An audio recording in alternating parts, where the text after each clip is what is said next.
La era digital ha traído implicaciones en la subjetividad contemporánea, generando cambios en la forma como nos relacionamos con los otros y con nosotros mismos. Esto ha conllevado grandes retos en la forma de vivir y por ende de vivir también la muerte.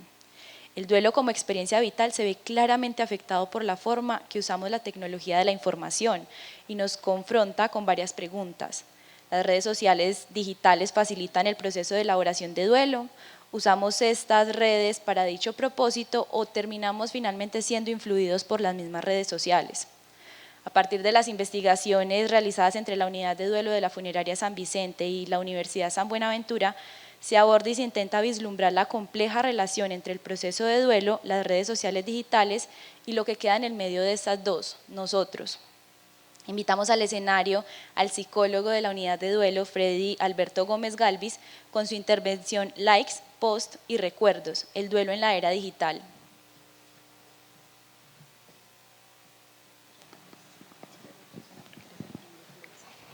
Bueno, buenos días. Bueno, es un gusto estar acompañándolos en este espacio y me agrada también verlos en este espacio, ¿cierto? De alguna manera inaugurando la presencialidad en este proceso, ¿cierto?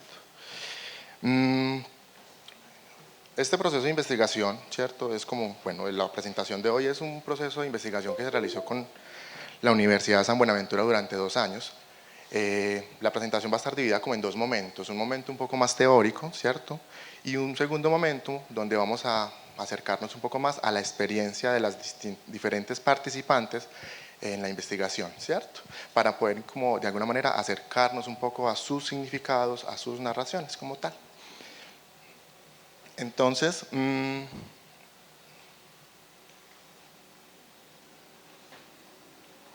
¿hacia dónde dirijo? ¿Sí ahí?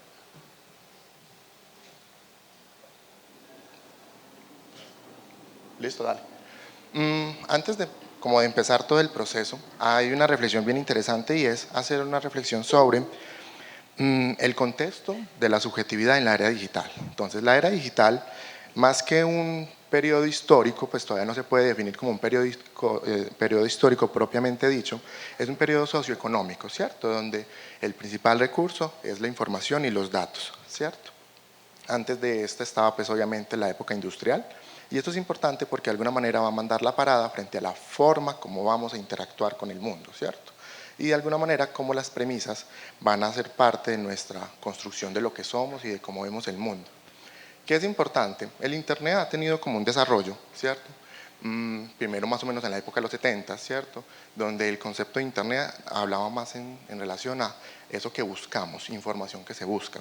Después, con el surgimiento de la web 2.0, se podría construir información, ¿cierto? Y no solamente éramos entes pasivos, sino que también construíamos lo que aparecía y veíamos ahí. Y con el surgimiento en la época del 2000, ¿cierto?, de las redes sociales digitales, ahí hay un vuelco completo, distinto, frente a no solamente construimos, sino que interactuamos. Y eso obviamente va a marcar una forma distinta de sentirnos, porque la subjetividad no es solamente un constructo individual, sino un constructo social relacional. Ahora, Sibilia empieza aún haciendo unas reflexiones muy interesantes al final de los 90 y al final de la época del 2000 sobre esto, sobre qué pasa con nosotros en esta época cuando lo digital aparece, ¿cierto?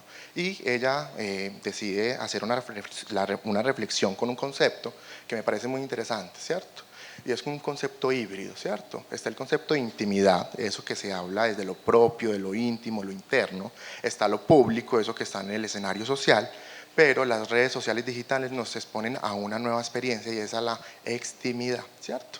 Ella estuvo en un congreso hace 4 años, en el Congreso Internacional de Duelo, haciendo un poco esa reflexión, ¿cierto?, sobre cómo la vida de alguna manera está enredada, haciendo una apología al concepto de estar en red como tal, ¿cierto? Y es muy interesante hacer esta pesquisa desde ahí.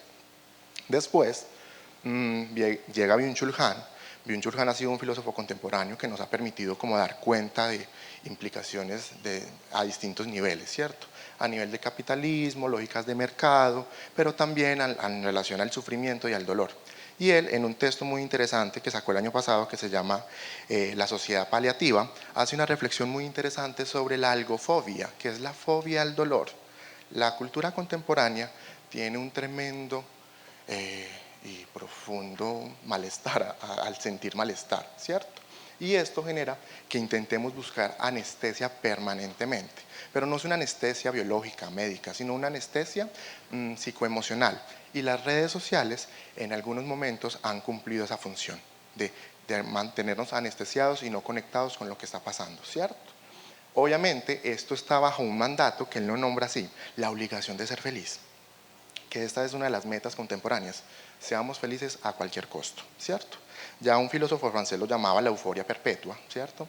Bruckner, y es eso, ¿cierto? Hacemos cualquier acción, buscamos cualquier experiencia para desconectarnos de la experiencia del dolor y sufrimiento, ¿cierto? Y conectarnos con algo que nos haga sentir otra cosa. El dilema es que eso tendrá unas implicaciones a nivel emocional, ¿cierto? Y a nivel de la forma como percibimos las emociones, porque nos dejará sin recursos simbólicos para poder afrontar, en este caso, el duelo, ¿cierto? Shoshana Zuboff es una economista, ella tiene un libro bien interesante, se llama La era del capitalismo de la vigilancia, es un libro que también salió el año pasado. Ella es una economista y hace una reflexión sobre qué es lo que hay detrás de las tecnologías de la información, ¿cierto? Y la pregunta que aparece es, ¿puede el futuro digital ser nuestro hogar? ¿Cierto? Que es una reflexión que aparece frente a eso, frente a cuál va a ser la posición que los humanos vamos a asumir frente a lo digital virtual, ¿cierto? Frente a esta pregunta, ella nos dice, somos una civilización informática, ¿cierto? Pero ella encontró que aparte de que las redes sociales con las cuales nos permitimos interactuar, también a partir de lo que hay detrás de las tecnologías de la información, que son grandes emporios y grandes empresas, generan modificación, medios de modificación conductual. Hay una intención de movernos a un lugar. Ella pone un ejemplo muy interesante que fue cuando salió Pokémon GO, y Pokémon GO fue de alguna manera un proyecto que surge de Google, pero Google dijo, no vamos a decir que fuimos nosotros. La intención era poner los mejores Pokémones en centros donde pudieran haber centros comerciales, publicidad y demás. ¿Qué es interesante? Las personas se movían a esos lugares porque de alguna manera la aplicación los llevaba a ese lugar. Hay una intención de movernos y esto nos pone a un nivel totalmente distinto, ¿cierto? Esto como un contexto de esto. Entonces, ¿qué quiero reconocer? Actualmente tenemos 3 redes sociales, vamos a hablar de una cuarta que es Facebook, pero eso lo hablaremos ahorita un poco más adelante, pero hay 3 redes sociales que actualmente tienen mucha vigencia y mucha importancia, pero también muchas repercusiones, ¿cierto? TikTok, Instagram y Twitter. TikTok tiene un potente algoritmo que tiene la capacidad de describir tu intimidad. Tanto es que llega un punto donde estos días me percaté que cuando hablo con los demás de los videos que veo en TikTok, me siento expuesto. Y yo, ay no, eso no le sale a todo el mundo, no puedo hablar mucho de lo que veo en mi TikTok, a menos de libros y música, de ahí para adelante no puedo, porque llega un punto donde uno se siente como, uy, me rebelé, ¿cierto? Instagram, estos días, a principios de este año salió una investigación muy interesante sobre las implicaciones en la salud mental de los adolescentes, en la construcción de la imagen corporal, ¿cierto? Y Twitter, pues es así la selva, ¿cierto? Yo me acuerdo un experimento que hicieron y construyeron un bot que iba a construir su personalidad, ¿cierto? Una inteligencia artificial, perdón, su personalidad a partir de las interacciones en Twitter. Lo que resultó fue un psicópata, ¿cierto? Y yo, oh, qué interesante, ¿cierto? Entonces aquí hay unas implicaciones éticas interesantes que tendremos como que acercarnos como tal. Muy bien. Frente a estos fenómenos aparece un concepto, un campo de acción que es la ciberpsicología. La ciberpsicología es una reflexión que han estado haciendo desde la época de los 90, eso es muy interesante, y más o menos este campo de acción de qué se encarga, de la relación entre la tecnología y la subjetividad, ¿cierto? Y ha tenido como 2 frentes distintos, frentes investigativos y frentes clínicos. La pandemia nos enfrentó a los ambientes clínicos, ¿cierto? A todo lo que tiene que ver con la telepsicología, las reflexiones sobre atenciones asistidas virtualmente y que de alguna manera hemos encontrado la eficacia, la importancia de esos espacios. Y hay otros escenarios que ellos han dedicado como a investigar y un poco esta investigación parte también de ahí y es analizar los diferentes movimientos en redes sociales, las implicaciones de los usos del uso de los dispositivos electrónicos y especialmente las intervenciones en infancia. ¿Cuáles son las implicaciones en la infancia y en el desarrollo cerebral de que los niños usen teléfonos a temprana edad? También está las implicaciones de la pornografía online, el ciberacoso, el ciberbullying, ¿cierto? La relación con la realidad virtual y las implicaciones de la inteligencia artificial. En la ciudad hay muchos de esos movimientos, ¿cierto? En la Universidad de Antioquia hay estudios desde la cognición social y la comprensión de esto, ¿cierto? En la Universidad 6 hay una reflexión sobre cómo se da el ciberbullying y cómo los espectadores, ¿cierto? De alguna manera aportan a que el ciberbullying se incremente de alguna manera más. Ya no solamente hablamos de víctimas y victimarios, sino de los que ven esas interacciones de ciberacoso y deciden no hacer nada, ¿cierto? Y la pregunta por el desarrollo moral de eso. Ahora, tenemos, obviamente esto es como un intento de dar contexto a esto, tendremos que también hacer un acercamiento a qué es el duelo, ¿cierto? Y la postura que voy a asumir frente al duelo es una postura construida por la profesora Victoria Díaz Faciolince, donde ella en su libro La escritura del duelo hace como un acercamiento teórico, ¿cierto?, de qué es el duelo y desde las diferentes posturas, y ella propone hacer una comprensión comprensiva del duelo, ¿cierto? Esto es importante porque la investigación tendrá ese interés de reconocer los significados construidos por los pacientes, no simplemente leerlos. Voy a dar un ejemplo, como a la luz de la teoría de un autor, Freud, Worden, Niemeyer, no, sino poder descubrir qué emergente nuevo, a partir de la teoría fundamentada, nos puede ayudar como a comprender eso que está pasando ahí. Ahora, ella, retomando a Robert Niemeyer, que es un psicólogo constructivista, nos propone la perspectiva narrativa del duelo, ¿cierto? Entonces, la muerte y la pérdida significativas son acontecimientos que pueden validar o invalidar las construcciones que orientan la vida de una persona, ¿cierto? El duelo da al doliente la oportunidad de reafirmar o reconstruir un mundo personal de significados que ha sido cuestionado por la pérdida. Y esto es importante porque llega un momento cuando nos enfrentamos a la pérdida, nuestro mundo interno, ¿cierto? Y todo lo que hemos construido para entender el mundo interno y el externo se pone en jaque, ¿cierto? Y a partir de la reconstrucción que aparece frente a eso, ¿cierto? Que ese sería el proceso de duelo. Entonces, es un proceso personal basado en la idiosincrasia, intimidad y complejidad de la identidad del doliente, ¿cierto? El duelo es un proceso en el que el doliente tiene un papel activo, ¿cierto? Y esta es una idea un poco atravesada también por el trabajo de Sigmund Freud al principio de 1900 sobre el duelo es un trabajo, ¿cierto? Algo que se hace, ¿cierto? No simplemente es una posición activa, donde no es una etapa o una serie de fases que se atraviesan de forma pasiva, ¿cierto? Sino que es algo que se debe hacer. Y Facebook y lo que hacían las dolientes frente a eso nos proponen un poco más o menos eso, algo que se hace frente a eso que sentimos, frente a lo que nos falta.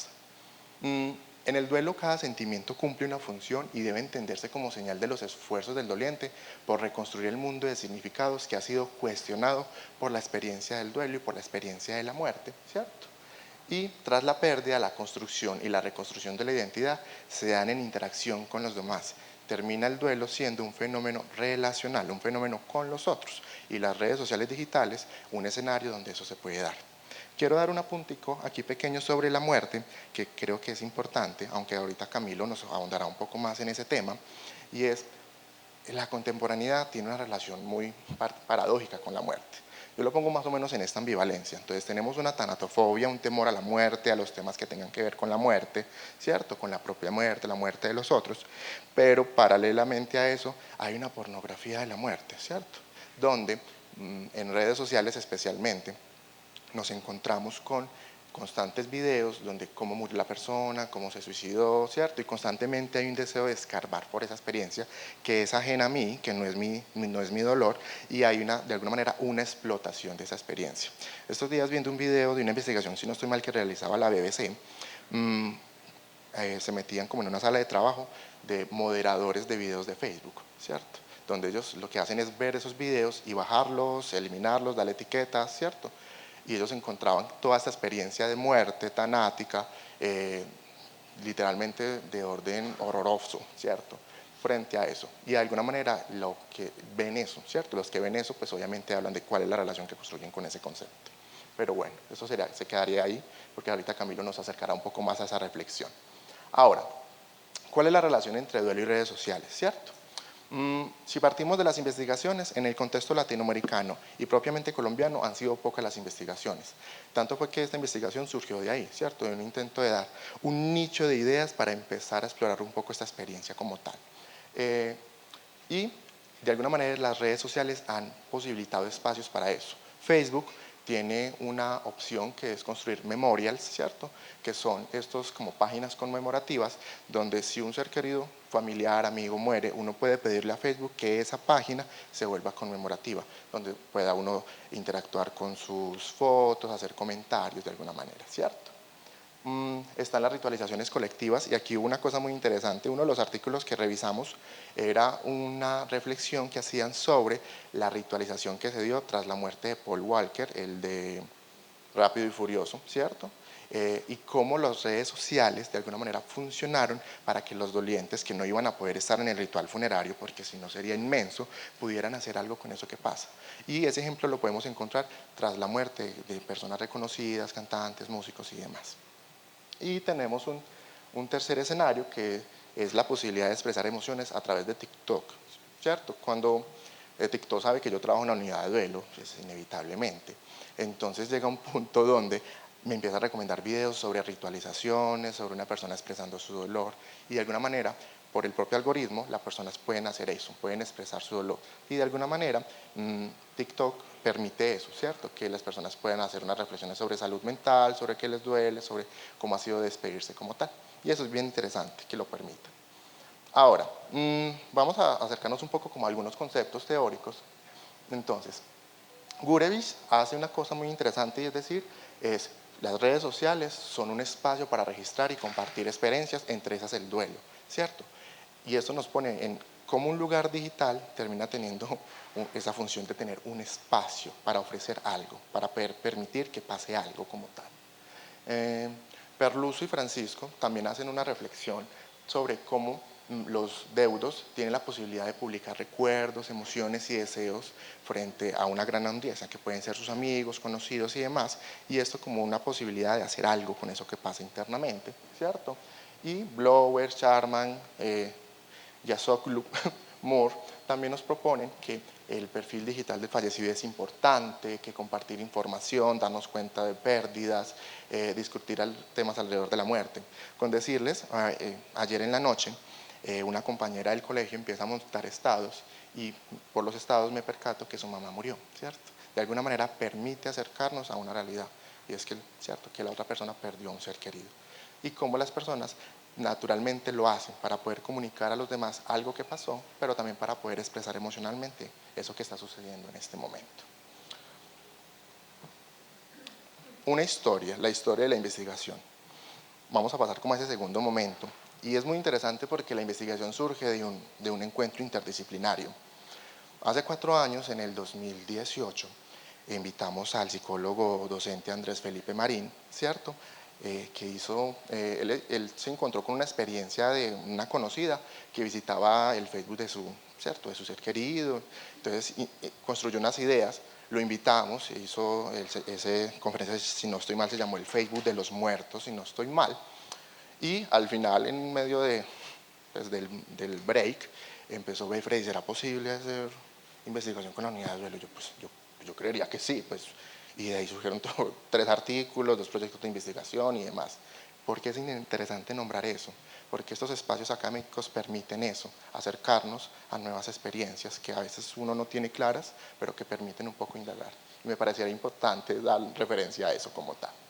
Ahora vamos a acercarnos un poco a esto. Hubo 2 proyectos que se realizaron. Un primer proyecto que se realizó con 29 mujeres dolientes de la unidad de duelo, pacientes de consulta individual y de los grupos, ¿cierto? Y estas entrevistas fueron semiestructuradas, ¿cierto? Y a profundidad.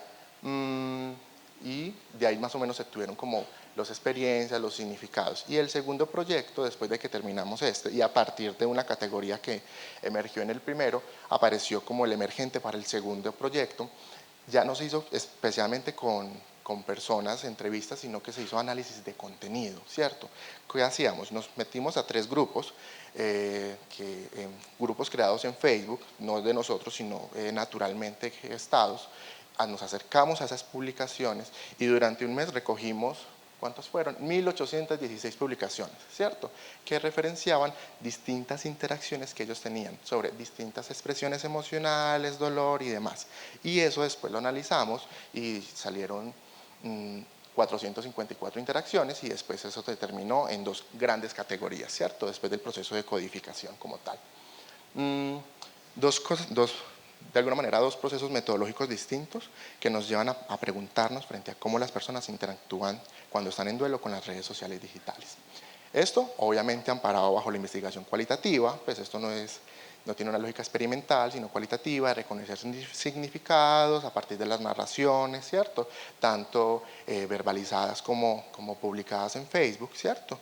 Y a partir de una postura fenomenológica hermenéutica, reconociendo el significado particular que terminaba construyéndose. Y pasa una cosa muy interesante en la investigación, y es que ya no solamente se habla de sujetos individuales, sino de un sujeto colectivo que nos permita entender los significados como sociales frente a ese proceso como tal.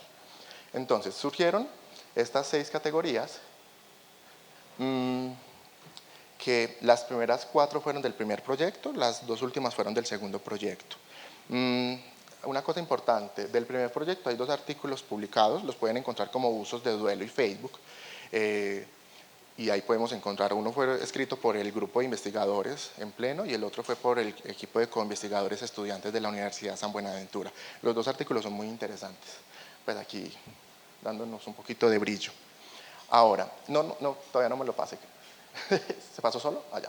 Listo. Entonces, la primera categoría es Facebook como escenario para la expresión emocional. Y ahorita abordaremos un poco a profundidad esto. La segunda fue buscando apoyo en los escenarios digitales. El tercero es interactuar con el perfil del fallecido para mantener vivo su recuerdo. El cuarto es recuerdos en Facebook, significados del algoritmo. Y aquí nos estamos haciendo un acercamiento a una cosa que hace Facebook y es recordarnos, ¿cierto? Cada día nos dice, estos son los recuerdos que tienes en Facebook, ¿cierto? Y las implicaciones que subjetivamente tiene para el doliente, la identificación con el dolor de los demás y la validación del dolor del otro. Ahora, en la primera categoría, Facebook como escenario para la expresión emocional, vamos a leer lo que nos dice las participantes. Matilde nos dice, al principio era para yo transmitirle a las personas todo lo que estaba sintiendo. Ponía fotos, mensajes que me llegaban en la semana o cuando me sentía muy mal. Escribí, ¿por qué duele tanto? Cuando la gente me expresaba su apoyo, yo me alegraba. Y Jenny nos dice, como que es una forma de expresarme, es una forma de expresar lo que siento a través de las redes, porque ya muy poca gente me escucha. Termina pasando una cosa muy interesante y es que a través de publicaciones, fotos y canciones, ellas las ponen en las redes sociales digitales y empiezan a generar interacciones. ¿Cuáles serían las interacciones? Me gustas, like, comentarios, eso es como, bueno, de compartir.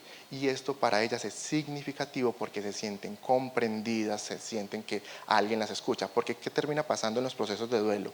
Las personas, especialmente las cercanas, la familia, termina de alguna manera no queriendo escuchar esa experiencia de dolor, pero como ellos están en grupos, en publicaciones, como que encuentran una posibilidad de poder expresar eso que las otras personas no están dispuestas a escuchar como tal. Y esto es muy significativo porque le permite a ellos reconocer que este dolor que yo siento no es malo expresarlo, sino que me puedo permitir hacer algo con eso que me está pasando internamente.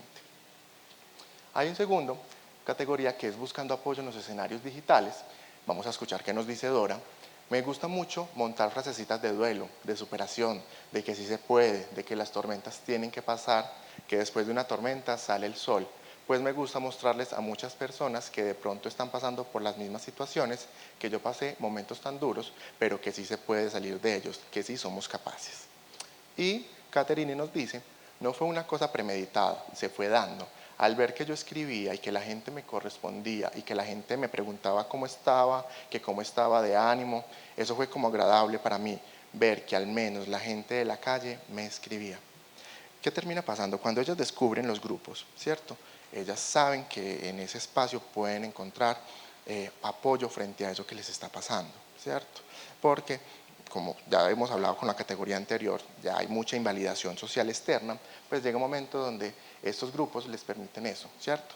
Poder expresar y poder que alguien las acompañe, alguien les dé un comentario, que ahorita en las 2 últimas categorías podemos verlo cómo son esas interacciones, de la gente respondiendo a este dolor, respondiendo a esta aflicción y de alguna manera haciendo algo con eso que está pasando ahí como tal. Tenemos una tercera categoría, que que es recuerdos en Facebook. Y esto es una cosa muy interesante porque las dos primeras categorías son lo que yo hago con la red social, ¿cierto? Y cómo interactúo con ella.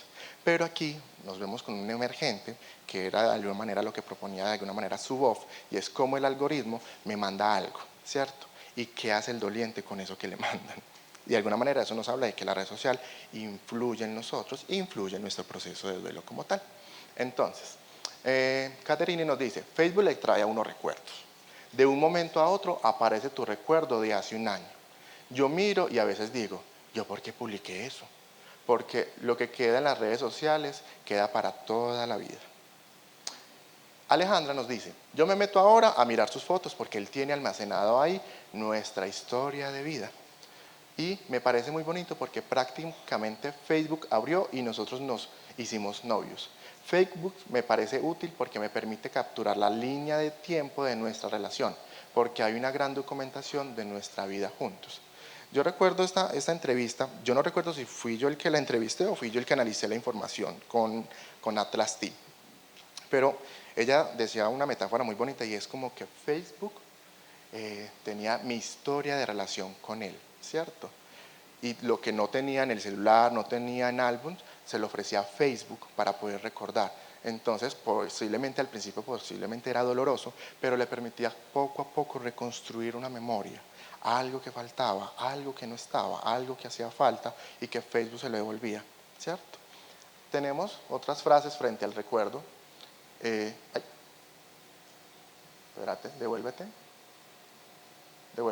por favor.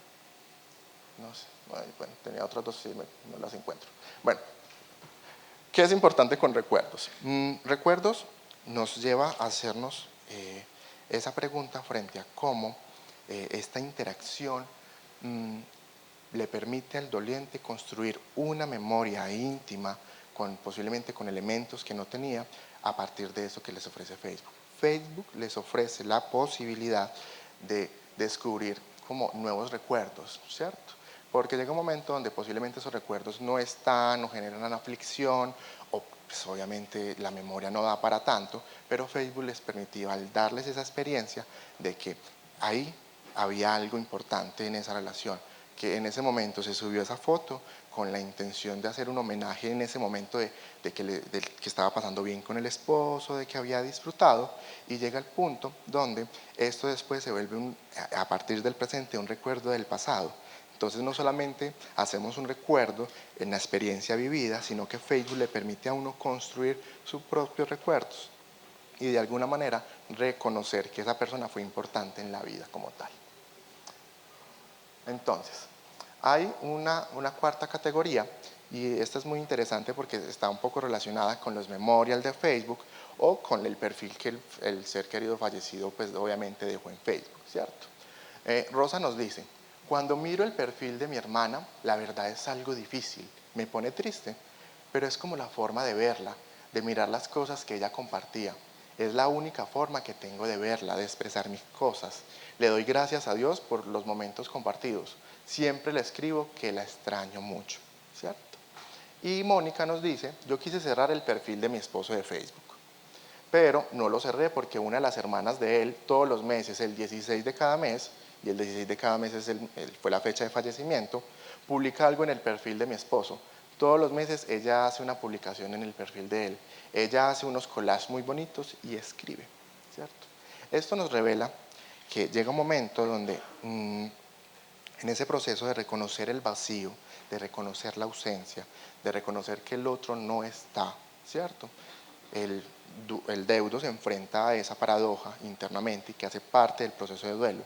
¿Qué intentan hacer ellos? Buscan su perfil como un sustituto para poder expresar. Ellas mismas saben que no va a haber una respuesta, ¿cierto? Que eso es importante porque si no sería un poco algo más psicótico, ¿cierto? Pero llega un punto donde ellas, a partir de eso que expresan, sienten que al menos estamos haciendo algo con esto. Y esto mismo me evocaba una cosa muy interesante. Al principio en la unidad de duelo yo atendí a una paciente que perdió a su hijo por homicidio y ella decía, Freddy, a mí me gusta ir cada 8 días al cementerio y llevarle flores porque yo siento que de alguna manera con eso lo estoy cuidando, estoy haciendo algo por él. Pero sabemos que en ese momento ese muerto no necesita nada más, ¿cierto? Pero ella necesita esa reconstrucción poder vivir esa experiencia de llevar flores para esto. Y este escenario me lo evocaba de alguna manera, solamente que aquí es un escenario digital, donde ella montaba fotos, le permitía entender qué hacía su hermana, porque de alguna manera eso le permite tenerla viva en su recuerdo, que de alguna manera esa sería la tarea de la resignificación, poder construirnos una postura, ¿cierto? Una memoria interna que permita al deudo seguir viviendo tras la ausencia, porque ya no es el otro que está vivo, está frente a frente, sino que es el otro que yo aprendí a amar, ¿cierto? O como usamos la metáfora con los niños, es el otro que está en el corazón, ¿cierto? Que eso es una de las metáforas que intentamos construir con los niños, y es ¿dónde está mi ser querido? Pues obviamente dependerá de la construcción simbólica, de la experiencia emocional, del pensamiento religioso, pero a nivel emocional es poder comprender que Él está con nosotros de esa manera emocional, ¿cierto? A partir de recuerdos y demás. Y Facebook como un escenario para eso.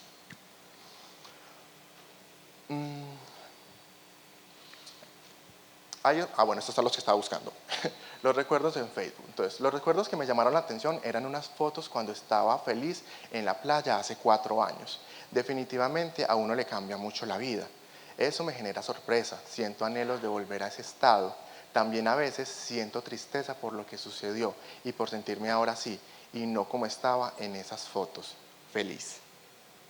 Y Cristina nos dice, siempre por ahí encuentro cosas porque Facebook te recuerda. Facebook te llega con unas imágenes que a veces ni te esperas. Ya lo manejo mejor y lo miro con mucho amor. Al principio era súper terrible, súper doloroso. Fotos de hace 1 año, 2 años o 4 años. Me llegaban esos recuerdos y yo casi que me moría, ¿cierto? De alguna manera uno podría pensar qué terrible es Facebook, ¿cierto?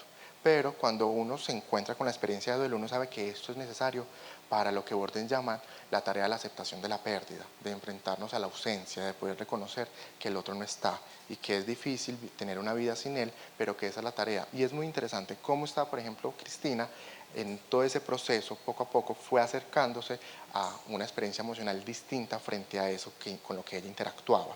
Y en este caso, cómo de alguna manera esto le permitía lo que ya decía ahorita, y es construir una memoria de la relación con el otro, porque eso será súper importante, y es reconocer que el otro no está, pero a pesar de todo, sigue estando en esta red social a través de la huella digital, y eso es una cosa que creo que no nombré, y es, la huella digital es eso que nosotros dejamos en las redes sociales y en internet, y cómo los dolientes a partir de la huella digital hacen una reconstrucción de la imagen del otro, ¿cierto?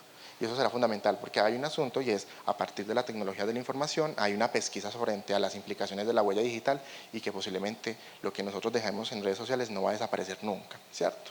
Pero llega un momento que los deudos lo usan para su proceso de elaboración de duelo como tal, ¿cierto? Y esto será importante tenerlo en cuenta a la hora de poder reconocer cómo ellos poco a poco van elaborando el duelo a partir de estas experiencias como tal. Ahora vamos a acercarnos a las experiencias construidas ya no en las entrevistas, sino en las interacciones en los grupos de Facebook, ¿cierto? Porque es importante nombrar esto, esto se daba a nivel natural, mientras que en la entrevista había una intención, ¿cierto? Uno como entrevistador de alguna manera marca ciertas pautas con las preguntas, ¿cierto? Ciertos significados, también lo que emerge aquí.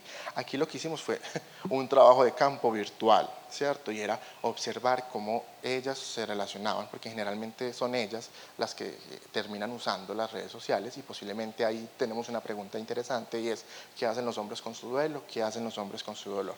Pero es una pregunta para otra conferencia y otra charla más. Entonces, en este espacio, entonces pasaba una cosa muy interesante y es, ¿cómo analizamos esto? Entonces una persona ponía un post, ¿cierto? ¿Cierto? O una publicación en su feed, en su página, ¿cierto? Como lo queramos nombrar. Y las personas empezaban a interactuar, dejando frases, comentarios, ¿cierto? Y a partir de eso hicimos como el análisis de contenido para comprender qué procesos pasaban. Y entendimos que pasaban 2 procesos. El proceso de identificación con el dolor de los demás, ¿cierto? Y el proceso de validación. Entonces vamos a ver como 2 interacciones que me parecen importantes. Entonces, A nos dice, bueno, o dice en el trabajo de la publicación, nena, a todos nos ha pasado alguna vez, así fue en mi caso, y tenía un cuadro de depresión mortal. Busca ayuda, aquí todas estamos para leerte, apoyarte, abrazarte, pues ya lo hemos vivido. Frente a esto, B dice, ¿cierto? Todas hemos estado en la delgada línea entre la locura y la realidad, ¿cierto? Y se nos propone, terapia psicológica, no hay más, y buscar contención presencial, ¿cierto? Es muy interesante porque reconoce como que de alguna manera hay un límite, ¿cierto? Y que la experiencia virtual no va a ser suficiente. Pero si evaluamos esta interacción, vemos que cuando ellas le responden a esa persona que está pasando por un sufrimiento, responden desde a mí también me pasó, yo también sé cómo se siente. Y eso es la identificación. Y poder sentir esa conexión es fundamental porque así el otro siente que no está solo en lo que le está pasando, ¿cierto? Y de alguna manera, si hacemos una transpolación al mundo analógico, que es el mundo como de lo real, digámoslo así, los grupos de apoyo, ¿cierto?, que ofrecemos en la unidad lo tienen también esa intención de que el otro tenga un espacio y que se identifique y que ese espacio le pueda permitir reconstruirse, ¿cierto? Este post nos dice, el 18 de abril de 2018, cuando falleció mi mamá de 82 años, me quedé con un ardor en el pecho. Le pregunté a otras personas qué significaba eso. Alguien me dijo que el corazón se había roto y por eso sentía ardor. Yo ni siquiera sabía qué hacer conmigo mismo. Luego el ardor vuelve, pero por un rato.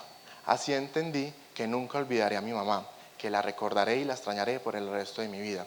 Creo que a eso se refieren cuando hablan de aprender a vivir con el dolor, ¿cierto? Muy poética la publicación, porque de alguna manera, al poder poner un pedazo de nuestro sentimiento, de nuestro dolor en ese escenario, ¿cierto?, permite ser visto, permite entender que alguien está pasando por un sufrimiento y que los otros puedan responder a eso. Que ahí sería el segundo momento, que es en el proceso de validación del dolor del otro. Entonces, ¿qué encontramos? Las redes sociales y los grupos y cómo las personas usan Facebook permiten validar la experiencia, ¿cierto? Validar es eso, poder reconocer las emociones, aceptar que aparecen, ¿cierto? Y validar, ¿cierto? Poder reconocer que son importantes, que pasamos por lo mismo, ¿cierto? La psicoterapia generalmente tiene esa intención de validar, pero encontrar otros escenarios que permitan eso es muy importante. ¿Por qué? Por lo que hablábamos al principio, y es que socialmente, en la familia, no hay validación, se empieza como a desaparecer o a perder, y obviamente esto angustia mucho al doliente porque no sabe qué hacer con eso que le está pasando como tal. Entonces tenemos la intención de poder, como de alguna manera, encontrar en ese espacio algo significativo. Vamos a leer como un poco las interacciones, y esa es la pérdida más dolorosa. No sé, no puedo imaginarlo. Trato de ponerme en tu lugar y solo se me hiela el alma. Pero puedo decirte que mis tías perdieron a sus hijos chicos y mi prima también. Siguieron con su vida. Yo las admiro mucho. ¿Probaste los grupos de autoayuda con otros padres?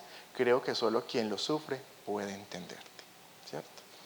Obviamente no solamente que las otras personas sufren pueden entender, también habrán personas que estarán en capacidad de comprender el dolor, pero frente a estas personas, frente al sentimiento de soledad que les genera el proceso de duelo o la postura que asumen, porque a veces algunas personas asumen una posición de aislarse, las redes sociales digitales tienen esa función de decirte, te entiendo, sé que te está pasando, sé que es doloroso, sé que es difícil, pero estoy aquí para ti, ¿cierto? Un estar para ahí que es distinto, ¿cierto? Que no es este presencial, sino que es virtual, ¿cierto? Y que le da un carácter como no sé cómo nombrarlo, pero directo, de una, ¿cierto? Entonces, si yo estoy sintiendo esa expresión, ese dolor, perdón, frente a la pérdida, lo puedo poner en eso. Y en ese mismo momento voy a encontrar como respuesta, ¿cierto? Muy inmediata, esa era la palabra que estaba buscando. Obviamente esto puede tener ciertas implicaciones frente al manejo de la frustración y demás, pero es interesante porque para ellas es significativo poder encontrar esa validación. Y esta segunda interacción. A nos dice, así es, yo perdí las ganas de vivir. B, sin ilusiones, sin ganas de seguir en la vida. C nos dice, se le quitan las ganas de seguir viviendo. Amiga, yo sé que duele y que no hay nada peor que eso. Y E nos dice, perder lo que uno más quiere es doloroso, ¿cierto? Con esto, las otras dolientes que hacen parte del grupo de Facebook le dicen, estamos aquí, ¿cierto? Estamos acompañándote y estamos en este proceso que es muy difícil, que es doloroso, que con nuestro apoyo puede seguir y que con el apoyo profesional podemos continuar. Vamos terminando ya. ¿Será que corrí? ¿Cómo van las paletas? Nuestra amiga del tiempo no me ha dicho y la estoy como mirando y no me dice nada. Muy bien. Es la persona que vamos a odiar mucho hoy, ¿listo? Las redes sociales digitales y Facebook como pretexto de la investigación son un contexto de interacción, ¿cierto? Antes el contexto eran las relaciones, ¿cierto? Las relaciones en el contexto analógico de la interacción con los demás, ¿cierto? Ahora las redes sociales digitales son un contexto de interacción y eso le da un carácter de interacción, de comprensión, de acercamiento a eso que está pasando, a eso que se siente, a eso que se puede permitir pasar. Per se, el Facebook no ayuda a la elaboración, pues como que, ay, yo tengo Facebook, ya hice el duelo. No, ¿cierto? Por eso los artículos se llaman así, usos de Facebook. Y es cómo las personas usan de una manera activa, como proponen Inmeyer y Victoria, y lo que hacen a través de publicaciones, posts, fotos, recuerdos y demás, y resignificaciones, pueden facilitar la elaboración del duelo. Facebook y los grupos en Facebook, ¿cierto?, transmiten una sensación de apoyo. Y esto es importante, porque esa sensación de apoyo que posiblemente no reciben en el contexto analógico, lo encuentran en ese escenario, ¿cierto? Facebook como medio de comunicación, un canal para la expresión emocional, una fuente de información, un espacio para la ritualización y un escenario social para la nueva performatividad digital. Y esto habla de cómo nuestra identidad no es una, ¿cierto? Pues nombrándola en ese sentido, sino que es de alguna manera diversa en la comprensión de lo que somos. Entonces en Facebook, de alguna manera vamos asumiendo distintos roles. Y esto era una cosa muy interesante porque en el contexto de la validación pasaba una cosa, y es, yo recibo apoyo, expreso, recibo apoyo, y en el proceso de sentirse validado, ellas aprendían que también podían ofrecer apoyo. Entonces es muy interesante este movimiento. Paso de recibir apoyo, de expresar mi dolor, y después yo me vuelvo actor, bueno, en este caso actriz, de eso, ¿cierto? De poder ofrecerle al otro unas palabras de consuelo, de apoyo frente a lo que estaba pasando. Y este movimiento se puede ver ahí. Por ejemplo, en las entrevistas aparecía, las personas reconocían eso, ¿cierto? Que llegaba un momento donde recibían palabras, recibían comentarios, y después, a partir de lo aprendido, ellas ofrecían eso a los demás como tal.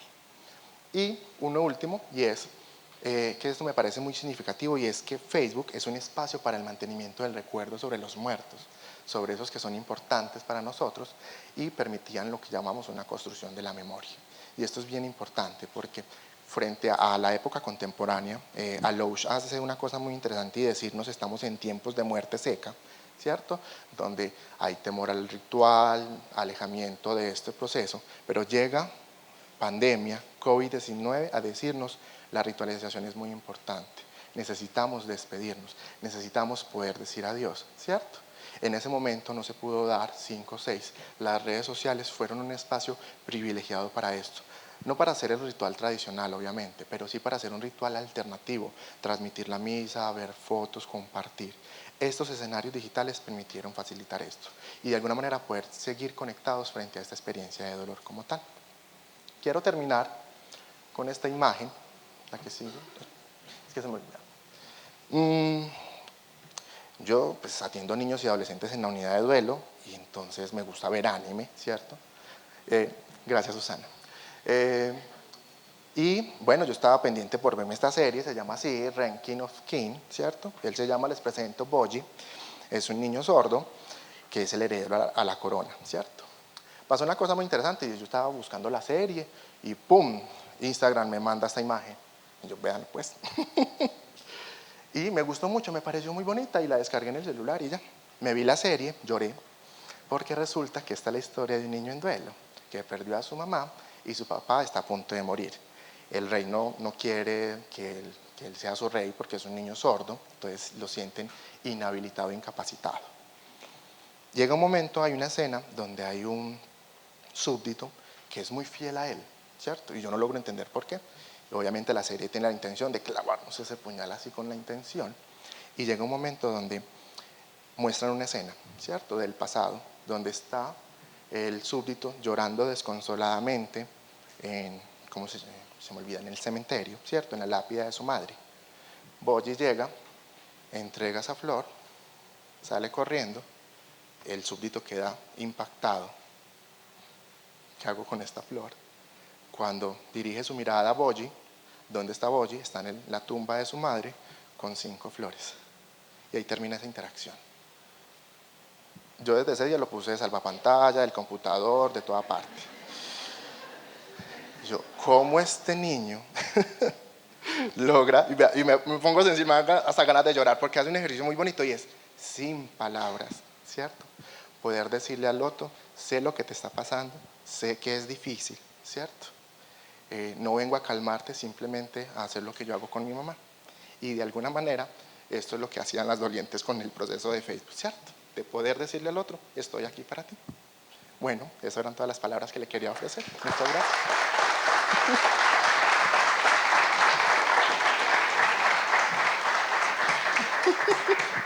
Las preguntas, ¿no? Habilitamos un espacio de preguntas si alguien desea realizarle a Freddy. ¿Alguna pregunta? Realizarle. Realizarse también vale. Bueno, damos las gracias a Freddy por su ponencia. Sí, bueno.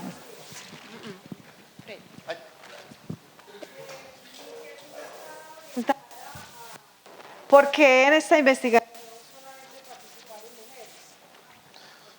Fueron las únicas que se presentaron. La convocatoria del... listo, gracias.